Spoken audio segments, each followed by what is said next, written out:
de Figeac. Là, je pars ici, tu vois, là, sur la carte, hein, donc les quelques années, là, il y a 2 ans, je suis parti du Puy en volée. Grosse séquence, là, je vais faire à peu près 250 km. Et donc, on va jusque Lectoure.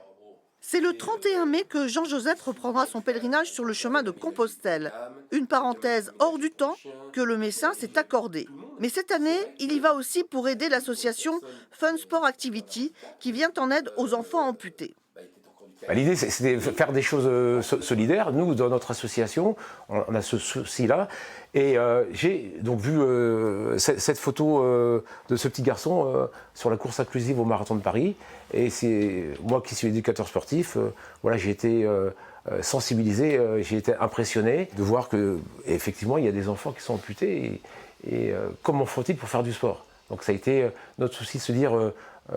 qu'est-ce qu'on peut faire? Qu'est-ce qu'on peut mettre en place pour les aider? Alors, un petit peu dénivelé, hein, on va monter jusque sur la pelouse calcaire. Là. Et c'est avec cet objectif en tête que Jean-Joseph s'entraîne.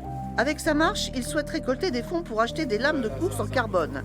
Ces prothèses sportives permettent aux personnes amputées, comme Raphaël, passionné de sport, de pratiquer la course.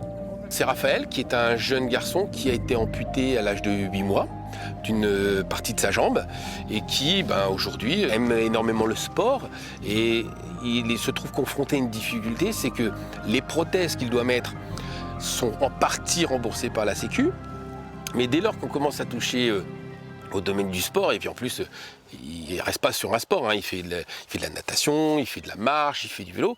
Donc à chaque fois, vous changez la prothèse, et à chaque fois, c'est un coût exorbitant, qui n'est pas forcément remboursé.